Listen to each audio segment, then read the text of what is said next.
Hello everybody and welcome to episode 31 of The Spawn Point. As usual, we're joined with Matt and Ebbie. Hello guys, how's it going? Hello. Hi. Brilliant. That's the first take that we've managed to do without going... Definitely. Now you've ruined it. Definitely haven't tried to do this 15 times already. But yeah. This episode is sponsored by Virtual Gladiators and you can get 10% off Minecraft hosting with the code Vectra. Also, you can find this podcast and all of our other ones on Podbean, which you can find at http://spawnpoint.podbean.com. And if you put /mobile on the end, you can get it on your mobile phone as well. So this week, we are going to be talking about the Telltale and Lionsgate Super Show concept they have. If you didn't watch the news this week, I'll briefly explain what this is about, and then we can go and talk about our views on it. So this is a quote from Telltale's CEO, Kevin Berner, which explains what the Super Show is. So he goes on to say, a Super Show episode combines one part of interactive playable content with one part of scripted television-style content. Both pieces, when combined together, are what makes an actual Super Show episode. Each Super Show episode will be released as a package designed so that you can consume the interactive portion or watch the scripted show portion in any order you'd like. For instance, if you played the interactive episode first, certain elements of the scripted episode portion will be tailored to reflect some choices that you made in the interactive playthrough. If you watch the show before playing, some elements in the interactive portions may be presented differently if you played first. The interactive episodes will never release without a scripted episode. They will always come together. And just to go over stuff that Telltale has done, well, I mean, if you don't know what Telltale has released at this point, then who are you? But let's go for some of their older ones, which you might not have heard of. Back to the Future, the game, Jurassic Park, Law and Order as well. I didn't actually know they did that. And then there's the stuff that they've sort of gotten into more recently, like The Walking Dead, Game of Thrones, Borderlands, and their upcoming one, Minecraft Story Mode. And then we have Lionsgate, which they've done stuff like The Dead Zone, Weeds, Mad Men, Orange is the New Black, and they also did the film Hunger Games. Mm-hmm. Did not know that. Yeah. But I think the only things that I really remember seeing from Lionsgate are usually like, I think I saw they did like a Silent Hill movie, I think, which had Sean Bean in it. I think so, yeah. Sean Bean in the Silent Hill movie? Yeah, he was like the father or something. He gets killed like right at the beginning, I'm sure. But like, Oh, I was just about to say I literally like looked through all of the stuff that Lionsgate did. Obviously, I missed that one. I was like, it might not. That might be. He was definitely in a Silent Hill movie. But if I got this wrong, that's really embarrassing on my part. But yeah, most of the stuff I see from Lionsgate is horror type stuff because I know they've done a lot of like horror films. I haven't watched any TV shows with Lionsgate, so I don't really know I don't know. I've seen trailers for stuff like Orange is the New Black and Mad Men. I've seen snippets and clips from, but I haven't really. I don't know about you guys. No, Yeah. I haven't either. I mean, I've heard of like Dead Zone, Weeds, but it's something I've never really looked into because they haven't really interested me too much. However, the main topic at hand is let's have a look at Telltale's games at the moment. So I've mentioned stuff like Game of Thrones, which is essentially a tie-in with the actual TV series. I know, Ebbie, you haven't actually watched the TV series of Game of Thrones. Mm-hmm. So I'll try and keep this as spoiler-free as possible, and anyone that's listening. But it's set around the time of the Red Wedding, which just that shouldn't spoil anything. So they've kind of already linking in some of the stuff with TV shows already, like The Walking Dead as well. That's linked in with the visual novel of The Walking Dead. And if you watch the TV series, then there's actually Herschel's Farm in part of it, and he's a character. The Walking Dead takes place in the comic universe, not the TV universe. Yeah. But so Herschel's Farm is just a place in the comic book. But they do have crossovers though, don't they? Like they have Glenn. He makes like a cameo, doesn't he? From the comic book, yeah. Yeah. Oh, he's voiced by an entirely different person, so he's not anything to do with Stephen Young, I think his name is. So looking at everything, it pretty much seems that like Telltale is kind of doing this stuff already, without this whole, hey, there's a TV show aspect to it that you can watch as well. So first of all, let's get out of here. What do you guys think of Telltale's current format? And especially like the episodic stuff as well. I'm in two minds about, not episodic games in general, but the way that Telltale go about, because to me there's there's a problem with the current format, but then doing it another way poses a different problem. So at the moment you've got like an episode every, a month and a half or 2 months? 2 months, yeah. Yeah. Now, the good thing about that is that they can look at the players' choices and the players' feedback, what they liked about the game, look at their forums, see what they liked, what they didn't like, what they don't think should be in future content, and they can kind of make adaptations, and then kind of, as each episode goes by, they can hopefully improve upon the formula, or not the formula, but the content itself, and be like, look, we've listened to you, and this episode is better than last one because we've done this time around, or we've done more of that. On the downside, it kind of breaks the immersion. Like if you're, not the immersion, but the following the story. So if I play the first episode straight away, then it's going to be a while before I play a second episode. Now, I might have forgotten what's happened in the previous episode, or I might have just, I don't know, I might have to play it again to jog my memory, or I might have lost interest and I'm going back into it in episode 2 going, well, what happened last time? I can't really remember. It's been so long. Mm-hmm. But if you release them all at once, then you can't do those things, like working with feedback and all that. So that's my sort of take on it, like the format, anyway. And you, Ebbie, like, have you actually played any of Telltale's games? I haven't played any because they don't work on my computer. But awkward. I don't know why. I have watched people play the games, which works just as well. I guess a different question would be, how does the concept sound to you? If someone said to you, hey, do you like sound of this game? It's broken up into different episodes, and you can pay for each one separately, or you can pay for them all together in advance. But there's this 2-month gap. Like, without playing them, what does that concept immediately kind of... I don't know, it doesn't sound appealing to me at all, because it's like if you were watching a TV show that's airing every week, but then instead of airing every week, they aired every 2 months. And it sounds bad. It just doesn't sound very good. And I don't know if they do really take on board a bunch of feedback when they make the episodes, because feasibly they can't, like in my head, they can't do that. They must have a plan of how things are going to happen and how things are going to turn out. Yeah, they have done it, but I've noticed it between games, but not so much between episodes, I have to say. Like, they always say that they do look at the majority of choices, and what they want is for people to have like a 50-50 split between hard decisions, or between all the different, and sometimes you get a lopsided, like, well, 95% of people did this because there's not much of a risk, or there's no reason to do the other choice, and so they try and use that to make the choices harder to decide.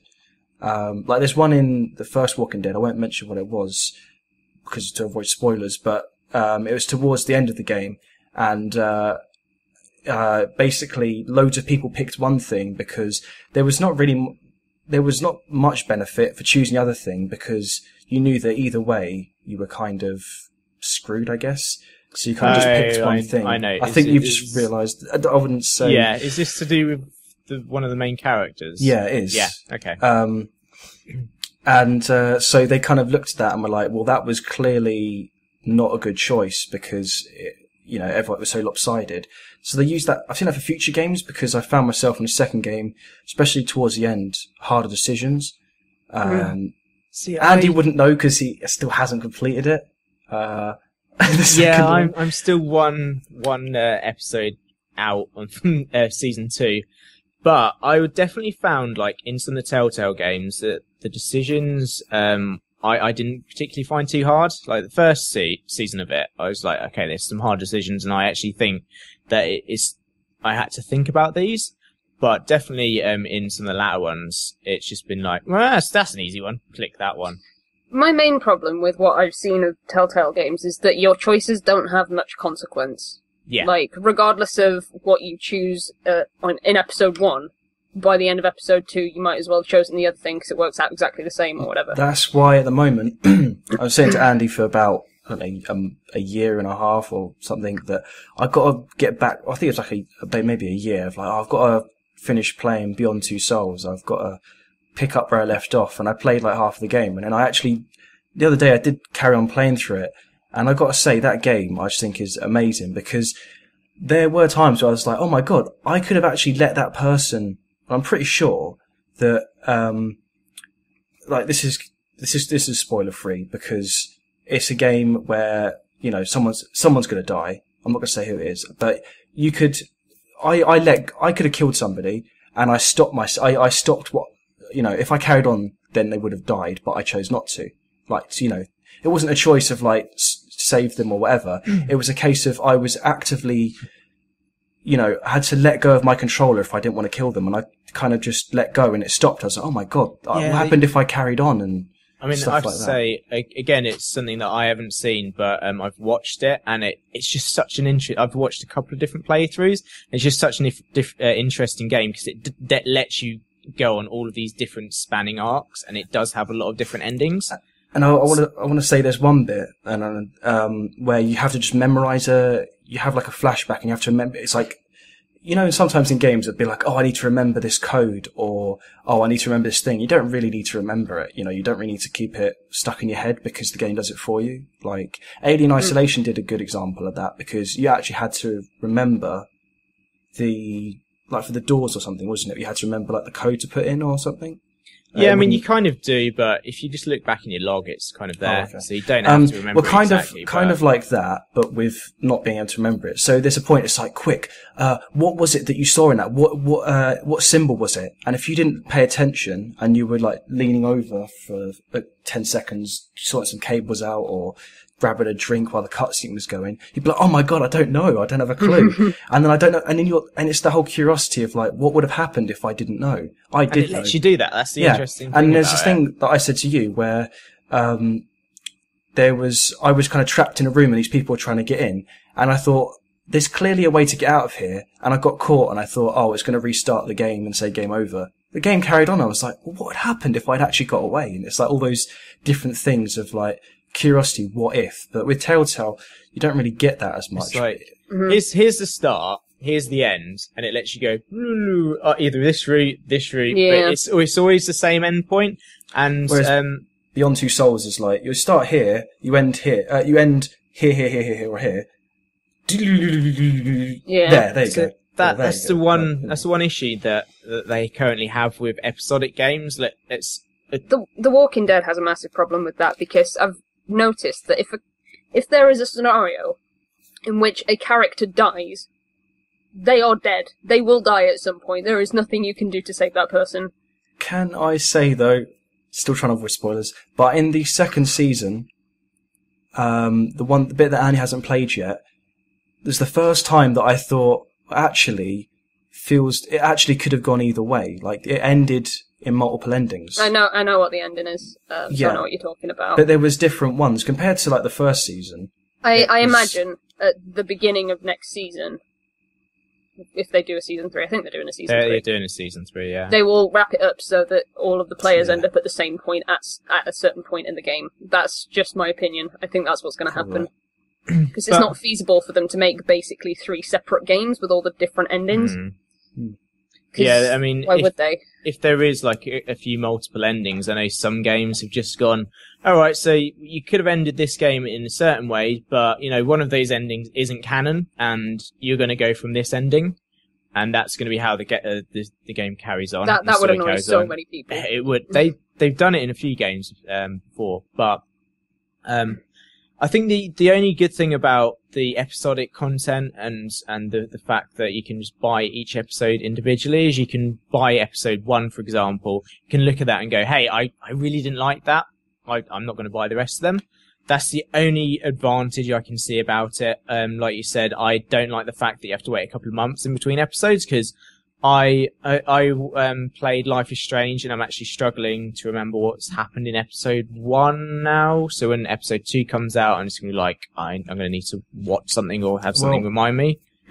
For Game of Thrones, I bought episode 1 of that, and I didn't feel as I was a little bit disappointed by that than what I was expecting. And graphically, there were things that just annoyed the crap out of me. Graphically, it was horrible. There was that mixture of pastel and thing, and it just, like, when things would be like really blurry pastel when they're next to you, but if you turn a certain angle, it changes, and it's like, what?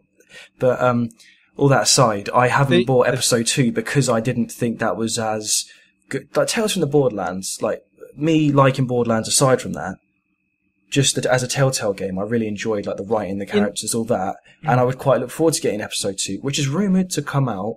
Episode 2, Tales from the Borderlands. I've heard 10th of March is possible date. I thought it was out by now because it's been ages. Yeah, no, it has been. No, they put Game of Thrones episode 2 out, but it's like The Wolf is Dead episode 2, which took like 4 months to come out because why not? So that's kind of our views on scripted, episodic type things. So now we come over to the issue where there's going to be the scripted sections of the game, and then this sort of user-driven content, or interactive content, I should say. Also, I should point out the fact that the scripted sections of the game will also be made available at a later date, and that's going to either be on TV or on an internet streaming service.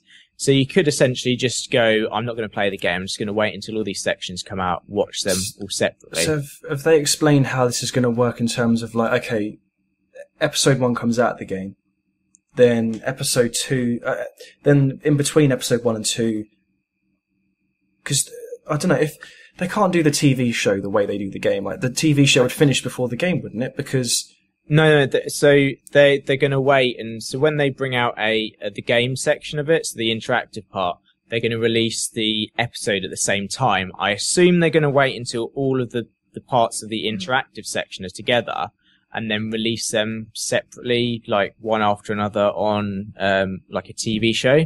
Oh yeah, because I was thinking if they did the game format, it'd be like, here's episode 1 of a TV show. Now wait 2 months for the next one. You're like, and they have said that they are going to potentially make the time span in between episodes slightly smaller and actually be more strict on the actual deadlines, because well, then surely they should just develop the game prior to releasing episode 1. Surely they should just like wrap it all up. Wouldn't that be the best solution? I can't. It kind of would. And they could put more money, time, and resources.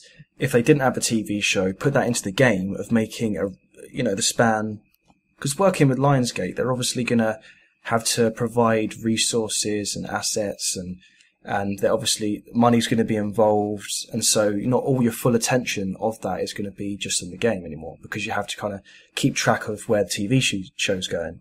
So if they didn't do the TV show, they could make a shorter deadline for the games. It's kind of like, well.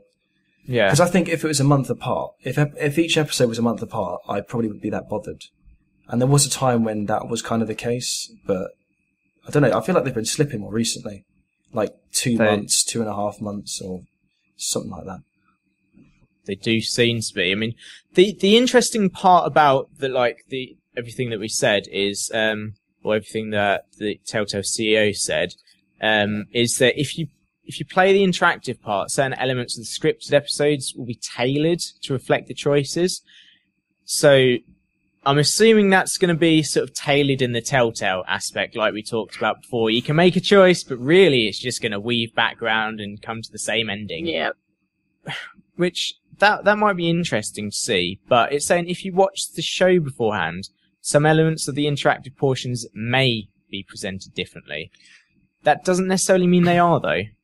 But the one thing when I first heard this, one of the things going through my mind is like, right, well, because I didn't fully understand what was going on, first time hearing about it, I was like, okay, so is this like one of those things where you're watching a TV show and it's like, what should Gavin do next? Should he do this on the TV show? And you go, and everyone gets their remote, and they go, hey, and so they're waiting to say their next line. So they're like, do you know what I think? And you're just standing still.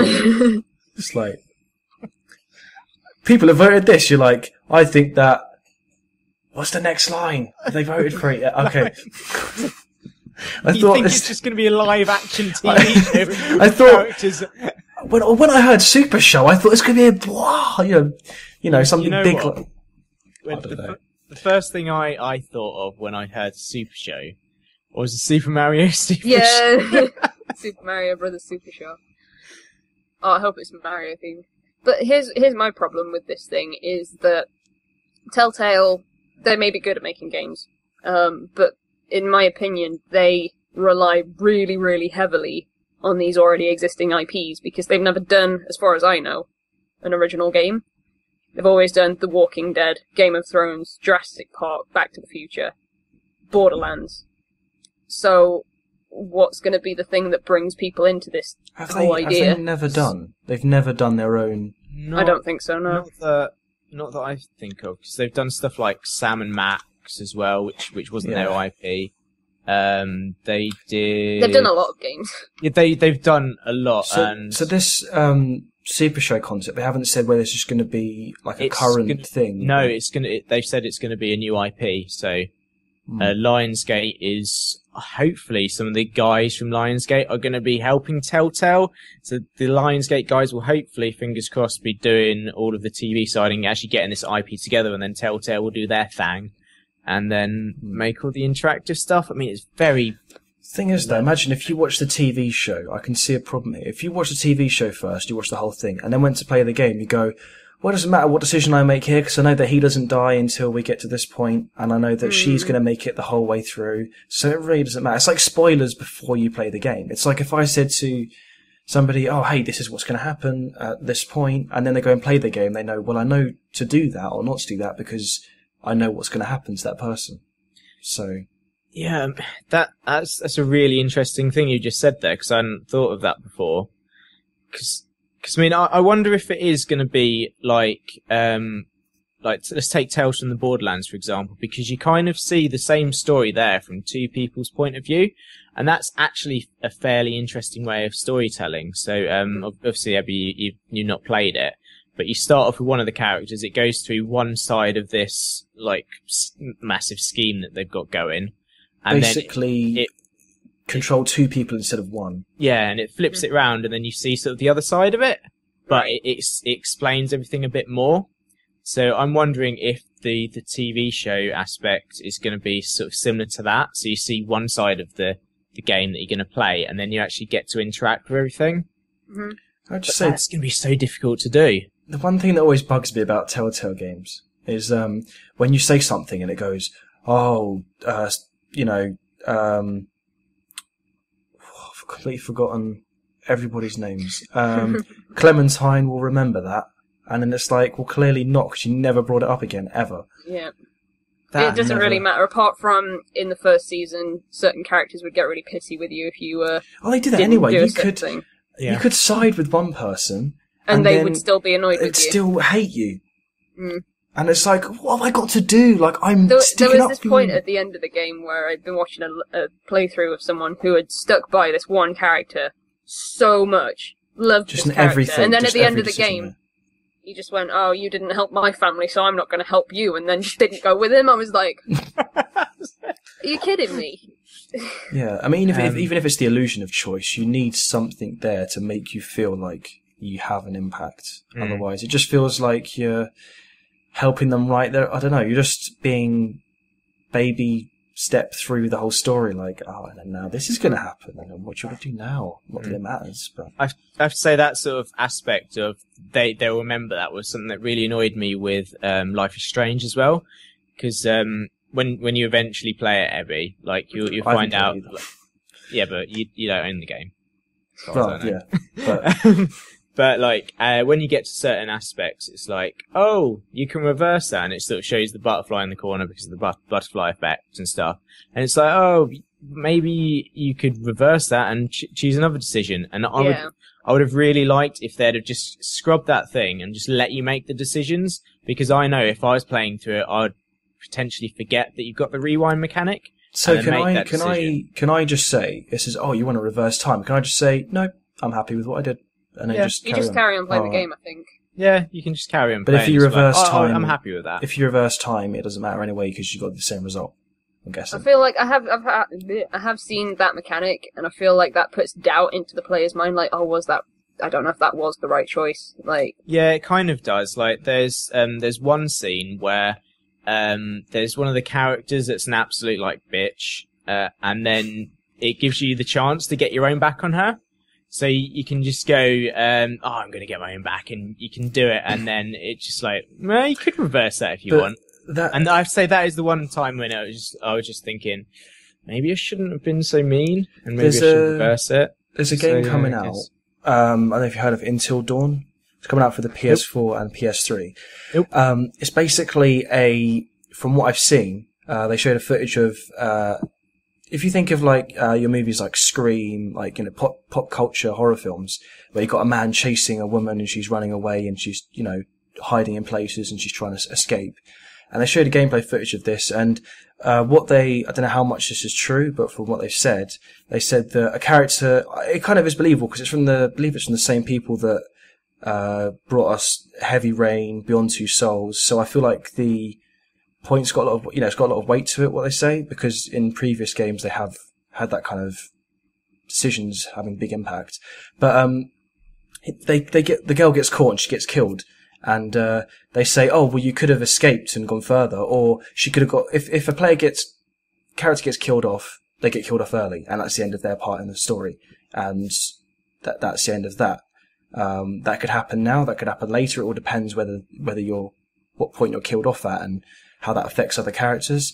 And that's why I like Beyond Two Souls as well, because I always get so worried about should I have made that decision, because it has such a big importance. And then when Telltale, it's like, it doesn't really matter. Oh, I made that decision. Oh, it doesn't really matter too much, because don't get me wrong, I like those games. It's just that once you've played a lot of them, you sense the predictability that does it really matter what I say at this point? Like, does it? And I think that's why at the moment I think Tales from the Borderlands is probably my favourite one, because even though you can make all of these different choices still, it's actually a light-hearted version of it all, and I feel like content with the way it takes you. I don't mind it being as linear as the Telltale games are, because I'm just having fun playing the game generally, and it's just a fun atmosphere to be in. They said that they were like, oh, they didn't expect Tales from the Borderlands to be as popular as it was, like the reception of it. They expected Game of Thrones to be.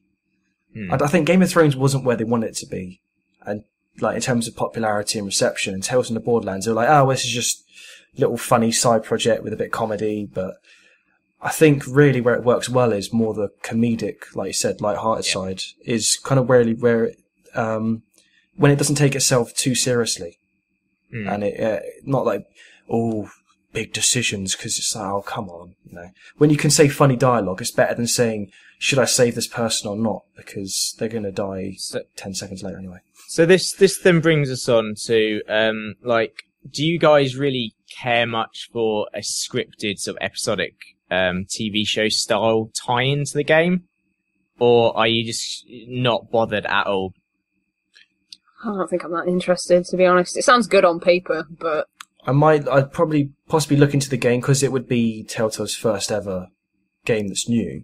I would probably look into it and be quite interested in that, but I don't think I'd watch a TV show, just purely for the point that mentioned before about, I don't want it to spoil decisions for me. If I did end up buying it, I don't want it to be like a list of all the things that are going to happen and then just ruin the experience for me. I mean, they would have to do it like really well, because I mean, I don't think I could be bothered to really play the game, watch the TV show. It's a lot of time. It is a lot of time, and I'm hard pressed at the moment. I don't know why I was just thinking of the Little Britain sketch. We're gonna write the game, write the theme tune, sing the theme tune. But yeah, so it's something that we're going to have to see, I think, in the future. See how it goes, but I think all three of us are kind of a bit meh about this whole decision, and we kind of like our games and our TV shows separate things. I'd agree with that. Cool. All right. So, what we're going to go into now is something that's not really in the news at the moment, but it's more of a getting to know us and getting to know the games that we like. So, the truth uncovered. The truth. It's like a documentary. Scandal. If you could play a game again for the first time, forgetting that you'd played it before, your memory gets wiped or something, which game would you choose to play again for the first time? Ebbie can go first, because I know she's dying to bring something else up. Mario Kart 64. No. Oh, really? No. Fallout 3.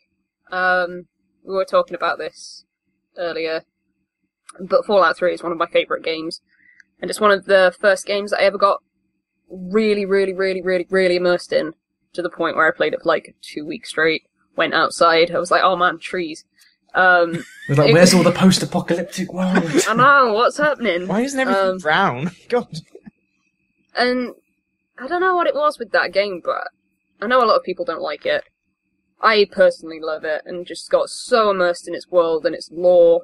Like, the lore of Fallout is just something that I'm inherently interested in anyway. And I don't know, it was the first time I'd experienced such an open world game as well. Like, I don't know, most of my life I'd been playing Nintendo games, and then I played Fallout 3, and that was very different, so it would be Fallout 3. I have to say, like, I really love the whole sort of 1950s style, sort of, with a future mix into it. That's something that really made me fall in love with the Fallout series, like, years ago. And especially, like, all of the little cutscenes and everything, and, like, the way that Best Side has actually taken all of that from the original stuff that they did back in 1 and 2, and then, like, enhanced it all a bit, like with Mr. Handy and everything. I think that's just really cool. Tell you the bit I loved about that, of Fallout 3, was the whole growing up inside the vault bit. I think this also hits home why I didn't like New Vegas as much. You're kind of... Are you born in... Do you see yourself being born in the vault?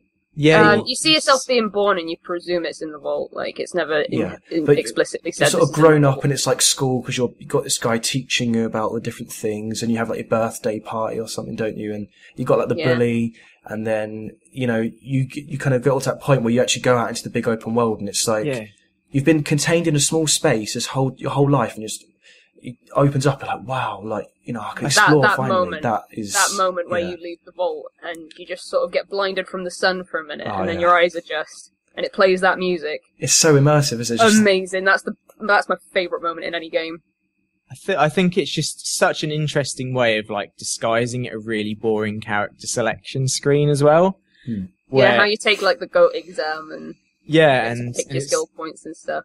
And I just really think that's an amazing sort of way of selecting a character. And then New Vegas didn't do it as well. You just wake up in New Vegas, though. Oh, I'm here on this. Yeah, you wake up and some guy's like, I don't know. I stitched you up. Did I put everything right? And then you get to, like, select all Look in the mirror, you're like, we're going to test to see if you've got brain damage. And you get to select all your perks and stuff. But the thing that a lot of people don't like about Fallout 3 is that whole first section where you're in the vault. A lot of people find it super boring. I know a lot of people have had to say, I think you've got to have patience, because it's like saying, oh, I don't like a TV show for the first 5 episodes. It's building up the character development. It's getting you ready for the rest of the story. And exactly. A lot of people I've had to say to, just play through the first hour of the game, and then you'll be fine. You'll start playing the game, you'll really, really like it, it'll be fine. A lot of people have come back and said, that's true. And also, that first intro has given us the song Tunnel Snakes Rule. If you've never seen that song, just look on YouTube, because it's cool, and it all gets stuck in your head, though.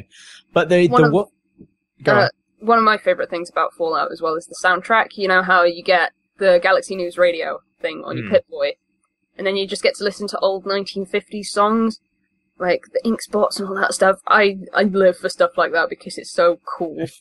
Go and watch some of the Fallout 2 Vault-Tec movies. There's not many, but they've got the cool sort of like 1950 style grain effects and everything, just like it's an old-fashioned film. And they're just some cool little videos. So yeah, definitely have a look at them. So if you like the rest of the stuff in Fallout, then I'm sure you'll find them funny. Sorry, carry on. I was going to say, the one thing I really disliked about Fallout 3 was just how abruptly it ends. And yeah, I didn't have that problem because I bought the DLC before I finished the game. But I know that if you finish the game without the DLC, your save file is pretty much pointless. Yep. Because your character essentially dies. Like... it's just like end and like, oh, I've still got a load of side quests that I need to do. Oh. Yeah. But what about, the question is, Ebbie, because you weren't here last week, Fallout 4, is it happening? Are they announcing it? Yeah, absolutely. Are they? I absolutely believe they are. Because they stopped work on Skyrim in a very long time ago. I think it was like 2012, end of 2012, that they stopped work on Skyrim to work on their next big product. But the thing is... And it's Fallout, because the Bethesda Game Studios work on Elder Scrolls and that one Fallout game. So it's got to be Fallout. No. There is also The Evil Within, and there's Dishonored. No, that's not Bethesda Game Studios. What isn't Evil Within? That's not Bethesda Game Studios. That's wasn't. made by They just must another. have published That's made it. by another Yeah. studio.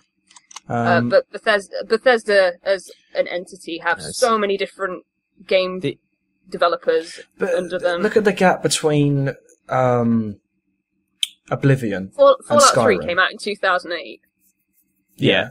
Fallout New Vegas was 2000, although it's But not. they didn't have anything. It wasn't. They didn't have anything to do with New Vegas. But Fallout so- 3, look at the gap between Fallout 3 and still haven't got Fallout 4. Look at the gap between Elder Scrolls Oblivion and Elder Scrolls Skyrim. Wasn't that big. It was like, 5 years, I think we said last time? Last about week? 5 years. I honestly For Fallout, it's been... 7, I think we said, isn't it? It's been 5 years since New Vegas, although as you said, Bethesda didn't actually develop it, they just published it. There's also the possibility they could just announce they could announce a new IP, or they could announce a bunch of titles they're just publishing and not developing. I'm absolutely convinced it's Fallout 4 that Bethesda Game Studios are working on, because the reason that it's probably taking so long is because there's been a generation gap in between. So we've gone from the Xbox 360 and the PS3 to the PS4 and the Xbox One, so they've got all this new like tech going on. They always develop a sort of new engine, but not really. So it's basically going to be like the engine that they used for Elder Scrolls and a little bit more. It'd be interesting to see, looking back at this after E3, just to see what actually happened. I'm absolutely convinced. I think Andy doesn't think at all. I think there's a slight possibility, but I don't know. I'm still absolutely 100% convinced. Don't get me wrong, I would love there to be another Fallout game, because it is one of the like universes that it's got a special place in my heart for, and I came from like Fallout 1 and 2, but I would really love there to be another one, but I just don't think there is. But moving on. I think. But moving on. Let's make a bet. What do you want to bet this time? Because you've already got one. It's on camera now, this is evidence. Another bet, then. Go on, Ebbie. I know you've got one going for Fallout 4 already. I don't know. I bet it's going to happen. What, Give me a tenner if it does. A tenner. All right. It is, in fact. I'll be the witness. Kitter. Right. It is going to be an evening's worth of drinks. All right, yeah. So if it comes out, I'll buy you an evening's worth of drinks. If it doesn't, you get me one. All right. Cool. I bear as witness. To a limit, like. I'll just go nuts, Ebbie, if he's wrong. Just I'm absolutely convinced that it's going to happen. Because I can't. Don't do it. I cannot imagine that they would do a press conference where they didn't have anything big like that to announce. That's just my opinion, because a lot of people are looking forward to Fallout 4. I'm really interested. I wish E3 was, like, tomorrow now. Oh. Just so I could see. But, alright, Matt, what's your game then? So... Let's leave that in the Fallout. I'm not going to say Fallout 3 because Ebbie's already said that, but, that's alright. But a game that I really, like, it was about the time that I got my first ever console that I owned myself. Like, I had the PlayStation 2 was my first ever console I owned. I played consoles before that. I played like Nintendo 64, PlayStation 1, but usually just like borrowing off with my friends or my brother and just playing on theirs. But I got... But, yeah, so that was the PlayStation 2. That was in 2001, I believe it was. I was 7 years old, and I think it was, like 7 or 8 years old, and I only had like one game, and that was like Batman something or other. And Batman something or other to the rescue. No, that wasn't the game. But I got given this game for my birthday. It was called Jak and Daxter, the Precursor Legacy. Don't quote me on that. I don't even remember my favourite game. But anyway, it was basically if you played Ratchet and Clank, and if you've played sort of 3D platformers, you'll be familiar with the kind of game it was. Basically, you've got this little monkey type thing, but there's two of you that are just regular kind of kids that are sailing to a mysterious island to find out what basically there is there and what's going on. And one of you, this guy Daxter, falls into a pit of purple goo that sort of turns him into a monkey type thing. So in this game, you're sort of running around and he's on your back, and you can use him and swing around to hit people, to use for certain moves, and you can like basically just use him as a weapon pretty much. But you're running around getting these eggs that are like called precursors. You're getting these eggs for precursor, and you're going around doing just like there's different puzzles, there's hidden collectibles, but you're basically going around trying to get as many of these. I can't remember what they're called. They're like, you know, like in Harry Potter, you have like the golden snitch that's like flying around. Nope. You've never seen Harry. I've never seen or read Harry Potter, so Excellent. don't Okay. to either. Well, in Quidditch, where you've got the golden snitch that's flying around, it's a little bit like that, and it's just sort of floating around, and you have to find them. And some of them are really difficult because you get on these vehicles, like it's when you're flying over lava, and you're in like a hover bike type thing. And there's like a boss battle with a massive plant where you have to sort of jump onto its leaves and then hit it in the face, and then it'll spit one out, like one of these orb things. So basically going around collecting these, because you're trying to save the island where like your grandfather lives and everyone else, that you know. And you're doing little tasks to try and get more of them. So there are some also bits where there's like a farmer, and he's like, I guess it's a little bit like Wind Waker, where you said about the pig lady or whatever, or one of the Zelda games, where it's like, I've lost all my sheep or something, and you have to kind of herd them back. But you herd them back by sort of like booting them up the ass, and then they kind of run in one direction, and you have to direct them to get them there. And so it's just fun little mini games and puzzles you do and platforming. And I sort of really enjoyed that. I played so much of that game.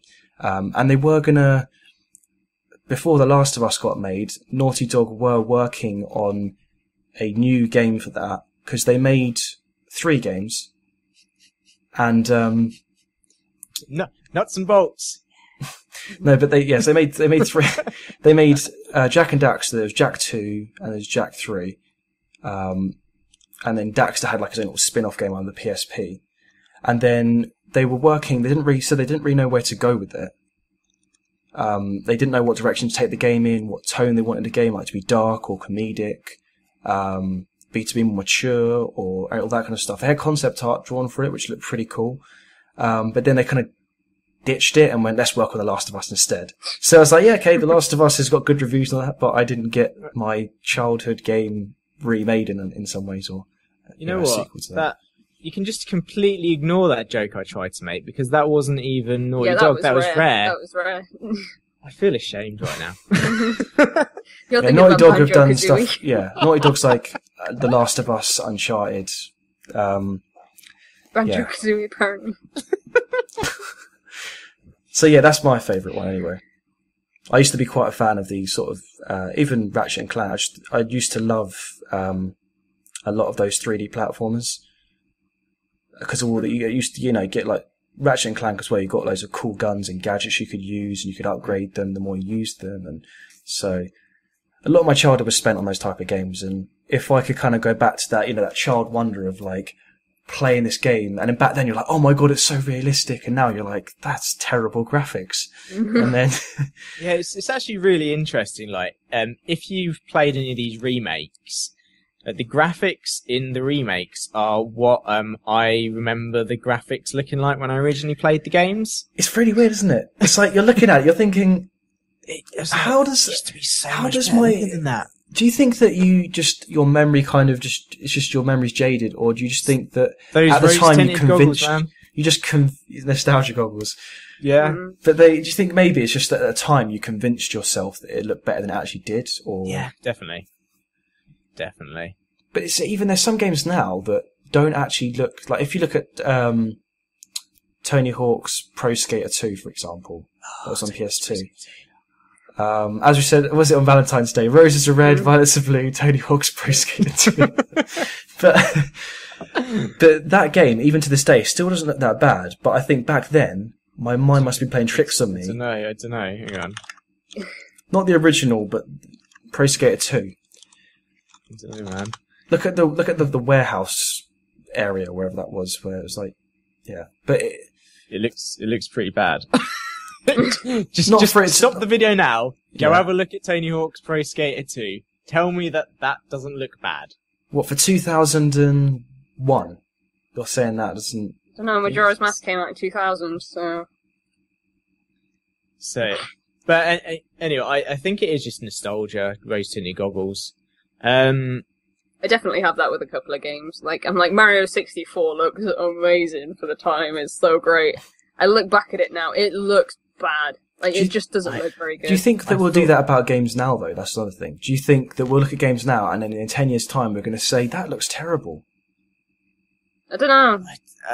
Maybe, but I mean, at the moment they are getting pretty lifelike with the games, but maybe they're going to be super awesome in future, and maybe it's just going to be like everything's going to be 3D in the future, and we're like, oh my god, look how bad it looks. They don't even look 3D; they're just 2D sprites. I think you just get really picky. Like as short of a game and as bad reviews a game The Order 1886 has got, you can't deny that the game looks absolutely stunning, like graphically. And even for a console as well. Like I saw a video where they were showing off the lamps, and they had like the lighting, and there was water dripping down like the side of the glass on the lamps. It was all just drizzling down, and it looks so lifelike. And I think if you looked now, I don't know, 5 years ago, you'd say, "Oh, look at that light! It's just a little beam of yellow. It's just stuck on a stick." I remember. Maybe we're too spoiled now. Maybe. I remember being so amazed at Metal Gear Solid 2. Is that your game that you'd love to play again, if you had the chance to play it for the first time again? It wasn't, because I was kind of massively disappointed with it when you sort of got past the tanker scene, and you're just like, yeah, this whole game that I get to play Snake for again, because it's been ages since MGS1. You're like, who the fuck is this blonde-haired, puffy guy that you're running about with? Jack? What? Spoiler for 2000 or whenever Metal Gear Solid 2 came out, but you don't get to play much of the game as Snake, and that really depressed me. But mine, I think, has got to be Portal 2, because I think that was I'm quite into all of the puzzle games, and I really love the sort of puzzle aspect of Portal. But the actual story of it, and just going through all of the different puzzles in there, I just really liked trying to figure out how everything worked together. And if I go back and play it now, I pretty much know how to do all of the puzzles, and I can just, apart from the multiplayer stuff, I'm still yet to finish all of that. But all of the single player stuff, I can just go, yeah, this is how you do this, boop, boop, boop, boop. Whereas the first time I played it through, it was like, okay, so you got to go up here, and then you need to put a portal there, and you've just got to work out so much, and it's kind of ruined the replayability a bit for me. Have you tried any of the community-made stuff or mods or anything? Some of that's really good, actually. Yeah, I played one with Steve on a live stream once, and it was eventful because it was such a difficult one that there was lasers everywhere, and there was slopes, and then you had to kind of go down a massive drop and then fly back up and go wall to wall, and it was harder than any of the other levels that are in the actual base game. But one thing I would say, if you like Portal 2, I've been following it on Steam, and anyone watching or listening who who likes Portal 2. There's a mod which is being made still. It's meant to be coming out this year called Conversion. And it's meant to basically be answering a lot of the unanswered questions from Portal 2 that people had about, well, what happened with this, what happened to GLaDOS, or just loads of different stuff that was kind of left uncovered, basically. And it goes back and it kind of covers what. Well, it's just GLaDOS. It's just like, yeah. I was just saying that as an example, really, but okay, off the top of my head. But it's just interesting. That's basically on Steam that it's described as, but it's not available yet. But it's meant to be quite a long thing. It's not like a 30-minute map or something. It's meant to be like its own story in a way, I guess, and sort of branch off a little bit. But yeah, definitely keep an eye out for that on Steam. See when that comes out. I feel like if I could erase, like, from my memory, the fan base of a game, it would probably be Portal. Because I feel like the fan base of that game completely oversold it to me. Because I played Portal and I was like, it's alright. What, the first one or the second one? The first one. I've never played the second one. Oh, right, yeah, play the second one, because just put aside all of the sort of fan base. It's actually quite an interesting story. It's kind of hard to when everyone is like, this is the best game you'll ever play in your life. I'm sure you could probably find better games. It's just I just feel like the fan base of that game is not all of them, a majority of them that are quite vocal. Kind of spoiled it for me. But at least give 2 a try, because like the first one, I don't know why people like hype that up so much, because it's an interesting concept for the game where you've got to, like, there's all the puzzles there, and it's like an interesting thing of like the evil robot that's trying to kill you. But it's not that great when you.